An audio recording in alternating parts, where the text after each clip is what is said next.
In this video, I'm going to show you how to replace the outer tie rods on this Nissan Altima. After this job, you do need an alignment, so keep that in mind. If you need this or any other part for your car, check us out at 1aauto.com. Let's get started.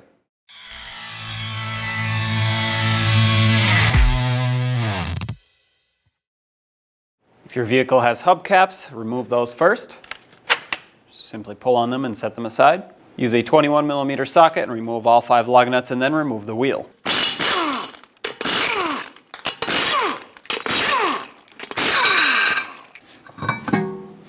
The inner and outer tie rods are locked in with a jam nut. This is a 22mm nut, so you're going to need a 22 wrench to break this free.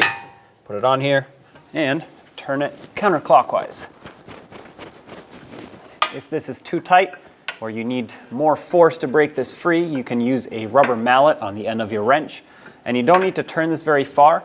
Just about half a turn is what I did here, and that's enough so that you can release pressure off the threads on the outer tie rod so we can remove it. The stud that goes through the knuckle has a cotter pin. We're going to have to remove this in order to release the mounting nut.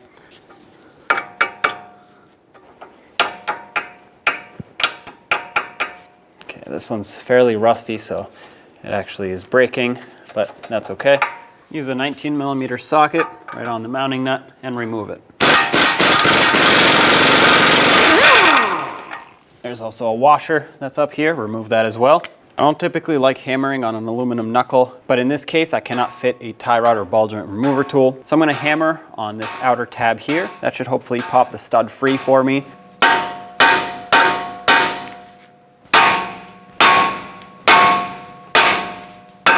And there you go. Remove it from the knuckle. Now you want to spin the tie rod counterclockwise until you can remove it off of the inner and count the amount of turns that it takes to remove it so that you can put it back the same amount of turns, or pretty much just bottom it out up against this jam nut. That's going to get you close to an okay alignment. Now you still have to get an alignment after this job, but at least the wheels will be somewhat straight. Took 13 turns for me. It will be different for you, but whatever number you get, remember it. I'm going to take a brush with a little bit of anti-seize and put it inside the threads of the outer tie rod, and I'm going to do the same on the inner tie rod side. Now take the outer tie rod and thread it onto the inner, the same amount of turns it took to remove the old one. Right there is 13 turns for me, and the distance between the jam nut and the outer tie rod is exactly the same. Very, very little change, so that's perfect. Let's install it on the knuckle. Line this up and press it through all the way. Install the washer that came off of the old mounting nut, and then install the new mounting nut, which is a locking nut, so there's no cotter pin. It has a nylon sleeve in there. That's going to help it lock in. Bottom it out. Now let's torque it. The torque for this is 25 foot-pounds. There you have it. If you have a castle nut with a cotter pin, you want to continue tightening until the next slot lines up on the castle nut so you can put that cotter pin through. You never want to loosen that. Once again, I have a locking nut, so I'm all set. Now we have to tighten up the jam nut to lock in the inner and the outer tie rods together. So snug it up.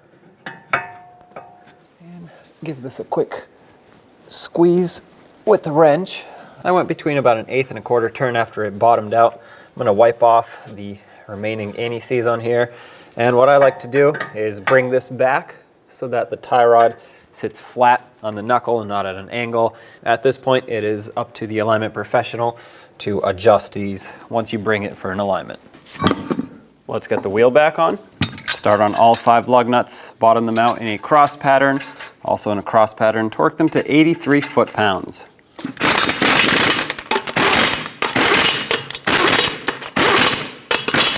Once again, 83 foot-pounds in a cross pattern.